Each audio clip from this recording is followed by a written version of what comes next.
This week abroad. If we can't get in and pick these melons in time. President Trump's immigration policy hits U.S. agriculture hard. And wildfires and water rationing as drought takes a toll in Europe. Welcome to This Week Abroad. I'm Andrew Laidley. Let's start with some of the major business news stories from across the region. Fierce protests continue in Barbados as trade unions and the private sector call for a meeting with Prime Minister Frondell Stewart to discuss new tax measures. The Prime Minister agreed to the meeting with the social partners, but he did not say exactly when it will happen. However, he says when it actually does take place, it will be public. The meeting requested, I promised it. It is going to take place. But as I said, it's going to take place in full glare of the public. I will communicate, as I said in my reply to the head of the Private Sector Association, I will communicate to him and the other social partners when that meeting is going to take place. But I know this, it is not going to take place in secret. It is going to take place in full glare of the public so that Barbadians can see where it is we are going. In the meantime, opposition MP Kerry Simmons has disagreed with the Prime Minister's plan to make the discussions public. Would you expect that these negotiations, sensitive and serious as they are, involving mature give and take, and flip sometimes, which will inevitably have flare-ups because he has provoked the private sector and the union, why would you want to do that on television? And what kind of precedent could that be setting? That from now on, every time that there is an engagement between union and some other entity, you can call in the television to watch it happen? Could a cut to sugar subsidies in Belize be on the horizon? A cloud of uncertainty hovers over the sugar industry in the country amid speculation that the government is being pressured by international financial institutions to reduce fuel subsidies for sugar. Every single country subsidizes their farmers in some way or the other, some kind of subsidy. Mexico, our next door neighbor, the US, heavy subsidizer of farmers. The Europeans, they subsidize their farmers, especially when it comes to sensitive commodities like sugar or the sugar industry. So I think it is untrue that the government is coming under pressure from IFIs. And if they are coming under pressure from IFIs, so what? The Prime Minister has stood up to IMF several occasions and said you can go fly a kite, right? So it's very unfortunate for the CEO or the government to want to attempt to stop the subsidies into cane farmers, especially at a point in time when the price of sugarcane is going to be reduced. Meanwhile, Prime Minister Dean Barrow dismissed the assertions, saying while others may be pressured, he is not. The Belizean Prime Minister said he has no intention to remove fuel subsidies for sugar. It's the first time hearing about that. It wouldn't surprise me because, of course, the IFIs are always concerned about subsidies in quotation marks. But that's a long-standing thing that no FI will force me to remove. So that's an end to that. In Trinidad, it's back to the drawing board as the country drafts up a new trade deal with Costa Rica. The Twin Island Republic has had diplomatic relations with the Central American country for over 4 decades. But during that time, there has been a trade imbalance favoring Costa Rica. Just last year, Trinidad and Tobago imported some $59 million worth of goods from Costa Rica, but exported only $16 million. Both countries have restarted talks in an attempt to strike a more balanced trade deal. A trade agreement must have balanced trade. So while they are very focused on exporting into Trinidad, they also want to facilitate the import of products into Costa Rica. Up next, Southern St. Lucia is on the verge of benefiting from a major development project. So why are business owners not happy about the multi-billion-dollar investment? A special interview is after the break.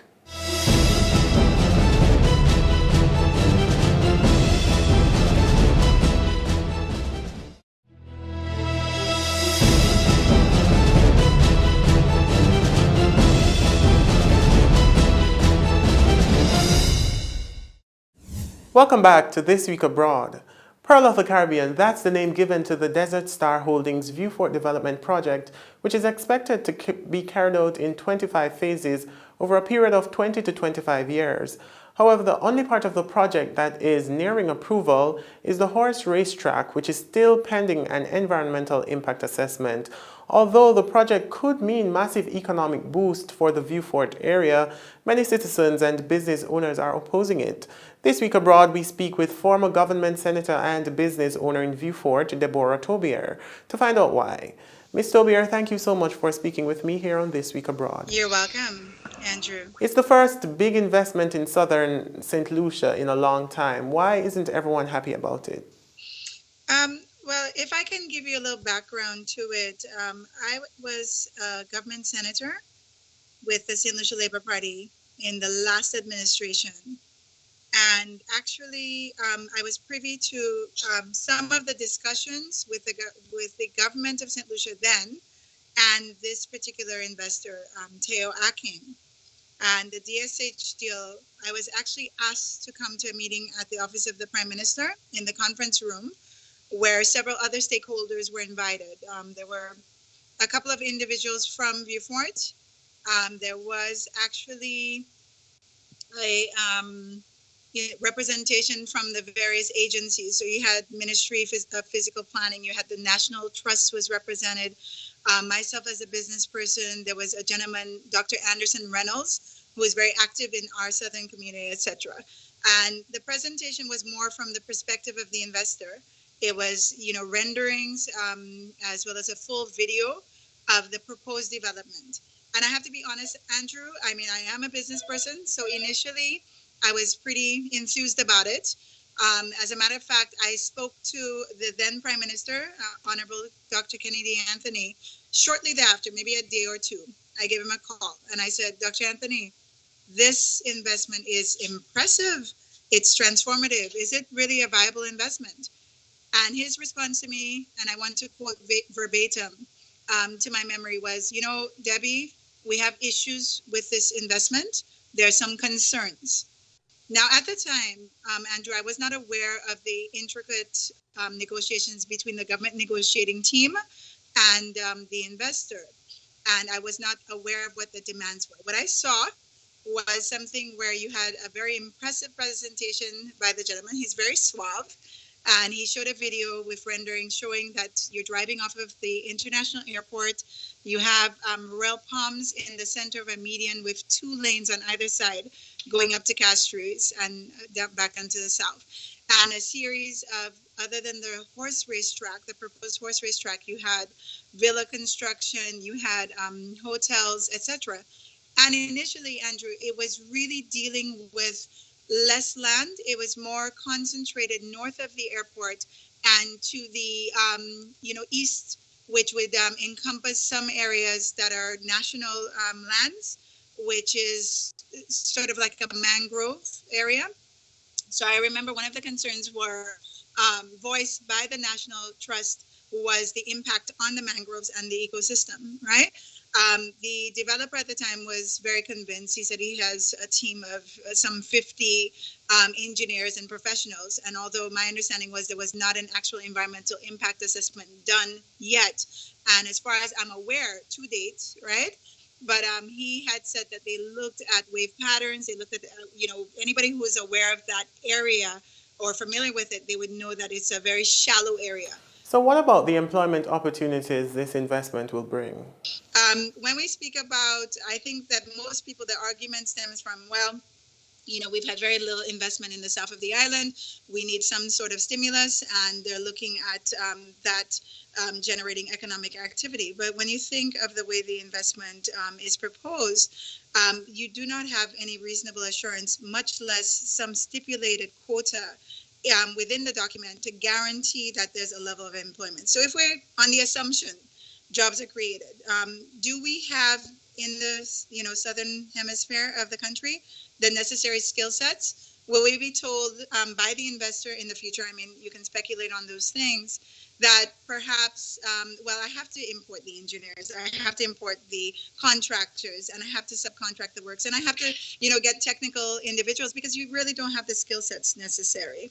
The more menial jobs, when we look at quantifying and looking at the value of those jobs, does it justify what this investor is being given to promote this development? So I guess that gives you a little overview of what the concerns are. What's the next step for the business community there in Viewport? Well, I think there's been some action. What I realized that you've had various agencies, because there was a chamber-initiated Chamber of Commerce, or St. Lucia Chamber of Commerce and Industry. They had a session at a venue here in the South. We've had different organizations. The Viewport, I think it's the Concerned Citizens Coalition for Change, VFCCCC. They've initiated discussions and asked that the government answer certain questions. They've had town hall type meetings. There's also been an engagement on the part of Invest St. Lucia, which is our major investment promotion agency. I've attended probably 3 of those meetings.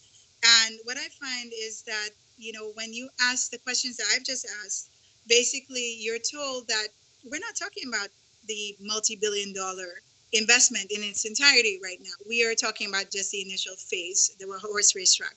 Now, we would contend that you can't ensure that there would be any viability, even if it is to attract villa owners or persons traveling into St. Lucia, if you do not have the supporting amenities and the infrastructure.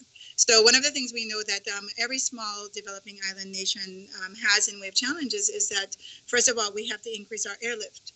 To increase our airlift, there's been ongoing discussions and various advancements in respect to looking at redeveloping our international airport to accommodate increased capacity, airlift, and obviously, whilst you're looking at building room stock, you would have to ensure that you can, have the necessary infrastructure to allow for increased number of travelers into St. Lucia, step one. Secondly, the way that they are looking at the proposal, we are not doing it at a community level where we have proper engagement. It's notable, Andrew, that our Prime Minister to date has not actually hosted a meeting other than a political rally on our Viewport Square to engage all of the individuals that have legitimate concerns. And the thing that is a bit striking about that also is that everybody who raises a dissenting voice is classified as being political. So, I mean, I'm having a candid discussion with you. I am being as truthful as I can with the information presented to me. So could you imagine how it feels as somebody who's a major business person in the community being treated as, okay, well, the only reason that she'll have an objection to it is because she is associated with the St. Lucia Labour Party. So those are the kind of issues that we're having where, I mean, in any type of investment like that, you would need to have a level of community engagement. You would need to have members of the community who are most impacted by that proposed investment to feel a sense of involvement and to really understand what the rationale of it is and what the expectations of the country are. Is there anything else you'd like to add? Great. Okay. Well, I hope I've given you a pretty good overview from somebody who's based in the South. I will just tell you one last thing. I'm also a land developer myself. I have tried to use my example also to show that you have to be logical and objective in your evaluation of what is being proposed, right? In my instance, I invested in land in 2009, some 18.68 acres of private land. I bought at a capital cost of 3.6 million of our currency, EC dollars, which is about maybe $1.5 million US dollars, right? And that was raw land. So now what I had hoped would happen based on the original business plan and the cash flow projections, etc., did not happen, Andrew. But because I'm also a lumber and hardware supplier, I was able to mitigate adequately. So basically, without any government intervention, other than being eligible for something called the Special Development Areas Act, which is really a waiver of inputs associated with build. To date, although we had originally 40 proposed lots, we have only developed 5 homes. And I mean, we're talking from the original launch of 2011, that's a 6-year span. So you could look at this investment and look at what the horrific outcome may be if the things that the investor hopes will happen, like I did myself, does not happen. Whereas for me, it's on private lands, and I did not require government facilitation in that way, other than import duty waiver on inputs. You would find that what we would lose as a country would be much more drastic than in my initiative. If I had failed and I had not been able to service my loans and the bank repossesses, etc., it's really limited to a private asset. In this instance, we are looking at our patrimony, okay? We're looking at passport sales and other things. And I mean, we know what our struggles are financially as a small developing island. So that's to be considered as well. Mm-hmm. Thank you for joining me here on This Week Abroad, Ms. Tobier. You're very welcome. Thanks for calling. We go further abroad in a bit, but first, a look at some of how the major international commodities ended trading this week. Weather could be a major factor in the prices of corn, crude oil, and natural gas in the coming weeks. 2 tropical disturbances in the Atlantic are expected to impact these commodity prices. Meanwhile, with an active hurricane season expected, investors are wondering just how successful the crop season will be because crop ratings are not as great as expected. In the same breath, the corn market is indicating that temperature and rain during July will be critical to future downgrades expected in crop and yield reports. When we come back, prolonged drought causes havoc in Europe, and we'll tell you about a Donald Trump policy which could leave US citizens scrambling to put food on their table. International stories are on the next side of this break. Stay with us.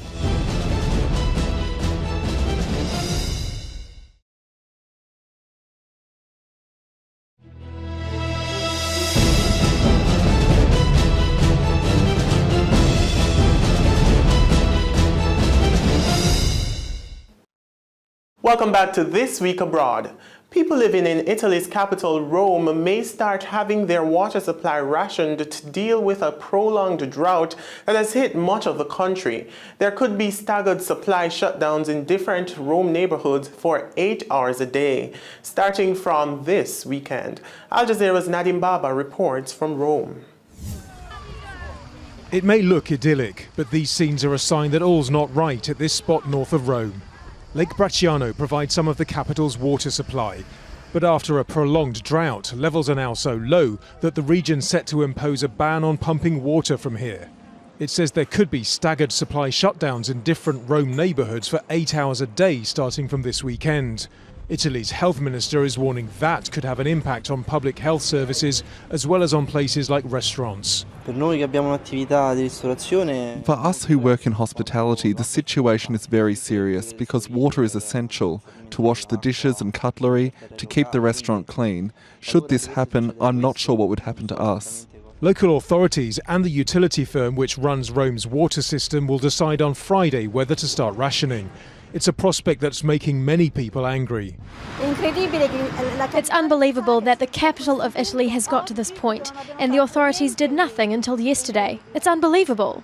The water firm Acea says 2 years of lower than average rainfall mean Lake Bracciano is 1.60 meters below its normal level. And the ongoing heatwave is making matters worse. The dry spells deprived Italy of 20 billion cubic meters of water so far this year. But not everyone believes the official explanation. It's not true that the low water level in the lake is due to the drought. We've had droughts in the past. 2003 was particularly bad. It didn't rain from March to September. It was very hot, but the lake was perfectly normal. Elsewhere, wildfires are still burning across large parts of central and southern Italy, most of them reportedly started by arsonists. They've devastated large areas of forest as well as farmland. Helicopters have carried out dozens of water drops this week, while on the ground firefighters have been tackling the flames from here on the island of Sardinia to parts of the capital. In the Vatican, for the first time ever, they've already shut down the fountains in solidarity. And following the country's second driest spring in 60 years, many regions want the government to declare a state of emergency. Here in the capital, it's the threat of water rationing that's got people demanding answers from their politicians. Nadeem Barber, Al Jazeera. The U.S. government says it has arrested 41,000 undocumented immigrants in the first 100 days since President Donald Trump ordered increased crackdown. But the policy is already taking an economic toll in the U.S. Al Jazeera's Rob Reynolds reports from the U.S. agricultural heartland in California's Central Valley. It's looking pretty good right now. Yes, you can see a few bloom. That's a good sign right there.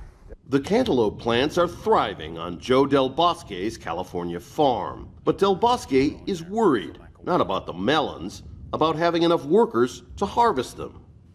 Just this field right here behind us will take 100 people to pick. And if you don't get them? We don't pick them, and melons are very perishable, so we lose them. They'll just rot in the fields. Yes, they will. With President Donald Trump vowing to step up deportations of undocumented immigrants, field workers aren't showing up in the same numbers as before, with potentially disastrous consequences for farmers. If we can't get in and pick these melons in time, in the heat of the summer, we could lose tens of thousands of dollars per day. Del Bosque says he's invited Trump via Twitter to come see for himself. I don't think that he understands it, and I'd be very willing to host a visit from him to come out here and learn about it, because all of the fresh fruits and vegetables that you eat, that everybody eats in the nation, is all picked by hands, and almost all of it's picked by immigrant hands. While farmers here are concerned they won't have enough workers to harvest their crops, the workers are frightened that under Trump's new policies they may wind up being deported. In a nearby farming town, two workers wait for a ride to the fields. Angel, who asked that we not use his last name, has been working in the U.S. illegally for 20 years. People are scared to go to the fields because of the problems with this president. They want to kick out the people who work in the fields. Rumors of raids and deportations have unsettled the Latino community, says Mexico's local consul. What we see is a huge worry. There is great fear. The repercussions reach across the border to Mexico. They come to work and they do a good job, and with the money they make here, they maintain their families in Mexico. Many heavily agricultural counties in central California voted heavily for Trump, who promised farmers relief from environmental regulations. Now they may suffer instead, and so will American consumers.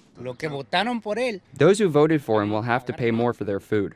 They will have deported the ones who feed them. But because of their vote, we have to suffer too. Yes, that's the truth. A lesson in the law of unintended consequences. Rob Reynolds, Al Jazeera, Firebaugh, California. The British government has said it will ban the sale of new petrol, diesel and hybrid cars by 2040 as part of an effort to curb pollution. But environmentalists say the plans do not go far enough as the country lacks the infrastructure crucial to maintaining electronic cars. Here's more. It's a bold move, but does it indicate the end of the road for the traditional car industry? A surprise announcement from the British government means the sale of new diesel, petrol and hybrid vehicles will be banned by 2040. We have to get rid of petrol and diesel cars off our roads if we're going to make sure not only that we deal with the health problems that air pollution causes, but also that we meet our climate change targets. The British move goes further than similar plans in France, which is ending sales of petrol and diesel vehicles by 2040, but allowing hybrids to continue. And it's part of a trend. This month, Volvo said all its new models would be electric or hybrid from 2019.